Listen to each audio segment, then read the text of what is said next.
Tout commence par les Munso, les guerriers dont leur apparition sur la place publique a pour but d'apprécier la sécurité des lieux avant la sortie du roi Jomo Kamga Honoré pour l'exécution d'une Ntso. Vers midi 13h, il y a eu la sortie des soldats du royaume. Et les soldats du royaume, j'ai la chance personnellement que le roi m'a anobli en me donnant la possibilité de lever ma troupe. Donc je suis en quelque sorte un général du royaume. La cour d'apparat du palais royal Banjul, parée de ses plus belles couleurs, s'est avérée étroite pour accueillir les populations et une foule de curieux venus vivre la parade du roi.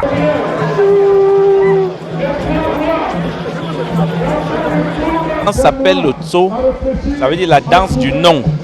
Voilà, c'est la danse du nom. C'est les notables, ceux qui sont rentrés dans certaines grandes sociétés secrètes qui dansent cette danse. Elle est dansée lors des moments exceptionnels. À tous les symptômes, on l'a toujours dansé et dans certaines circonstances exceptionnelles décidées par le roi. Sa Majesté Jomo Kamga Honoré révèle aux yeux du monde la splendeur d'une Ntso. C'est le roi qui décide de la société secrète qui exécute cette danse. Cette année, c'était le Kamkwa. Les années d'avant, c'était le Kwemtang, Yam le Kwasi. Toutes ces sociétés secrètes peuvent danser. Les sociétés secrètes ont des niveaux d'initiation qui sont souvent différents. Personnellement, j'ai eu la chance d'être dans 3 ou 4 confréries.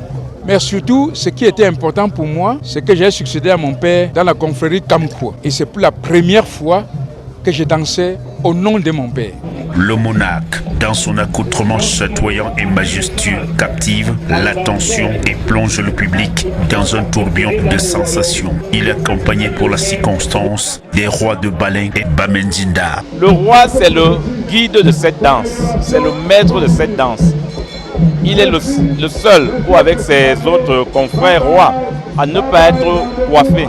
Pour connaître le rang et le niveau de notabilité à travers l'habillement, des costumes et les peaux de panthère. Chaque roi porte une couronne qui pèse entre 35 et 40 kg.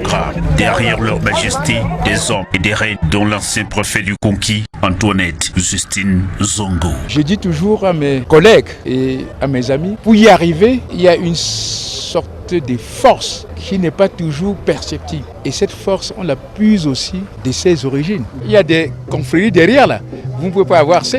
La beauté, la finesse de cette danse ne laisse personne indifférente. Le roi est au début et à la fin des grands moments qui ont permis au peuple Banjul de contempler la beauté, la majesté de son riche patrimoine et surtout de renouer et perpétuer cet héritage ancestral ancré au cœur même de l'identité du peuple des Grassfields.